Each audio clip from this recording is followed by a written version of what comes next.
উৎসবের মরশুমে কম খরচে সহজ পদ্ধতিতে যদি কিছু বানাতে চান তাহলে আমার আজকের এই ভিডিওটা শেষ পর্যন্ত দেখুন। আমার আজকের রেসিপি পাউরুটি দিয়ে তৈরি বিখ্যাত চিত্রকূট মিষ্টি। মিষ্টিটা বানানোর জন্য আমি 6 পিস পাউরুটি নিয়েছি। প্রথমে পাউরুটির চারপাশের লাল অংশগুলোকে কেটে বাদ দিয়ে নেব। তারপর পাউরুটিগুলোকে টুকরো টুকরো করে একটা মিক্সির জারের মধ্যে দিয়ে খুব ভালো করে গুঁড়ো করে নিতে হবে। গুঁড়োটাকে একটা বোলের মধ্যে নিয়ে তার মধ্যে 4 চামচ গুঁড়ো দুধ, 3 চামচ ময়দা, 1 ছোট চামচ বেকিং পাউডার, 1/4 চামচ বেকিং সোডা এবং 1 চামচ সাদা তেল দিয়ে উপকরণগুলোকে ভালো করে মিশিয়ে নিতে হবে। এরপর গরম 1/2 কাপ দুধ দিয়ে আস্তে আস্তে আমরা ডোটাকে তৈরি করে নেব।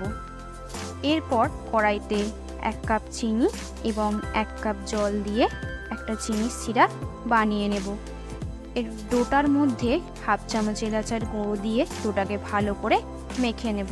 এখন ডোটা থেকে এইভাবে অল্প অল্প করে লেচি কেটে গোল গোল বলের মতো বানিয়ে হাত দিয়ে প্রেস করে চ্যাপটা করে সাইডগুলোকে এইভাবে কেটে কেটে একটা চৌকো শেপ দিয়ে নিতে হবে। প্রতিটা লেচিকে এইভাবে চৌকো শেপ দিয়ে নিলাম। এবার মিষ্টিগুলোকে ভেজে নেব। প্রথমে ফ্রাইং প্যানে অল্প ঘি এবং পরিমাণ মতো সাদা তেল দিয়ে গরম হয়ে গেলে তার মধ্যে দিয়ে দেব বানানো মিষ্টিগুলোকে। তেলটা কিন্তু খুব গরম করা চলবে না এবং গ্যাসের ফ্লেমও খুব লোয়েতে থাকবে। এইভাবে মিষ্টিগুলোকে একবার উল্টে পাল্টে নিয়ে প্রত্যেকটা মিষ্টিকে এইভাবে লাল লাল করে ভেজে নেব।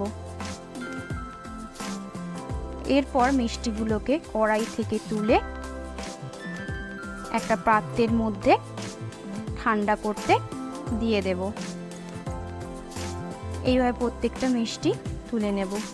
তারপর মিষ্টিগুলোকে চিনির শিরার মধ্যে দিয়ে 5 মিনিট কম আঁচে মিষ্টিগুলোকে রান্না করে নিতে হবে।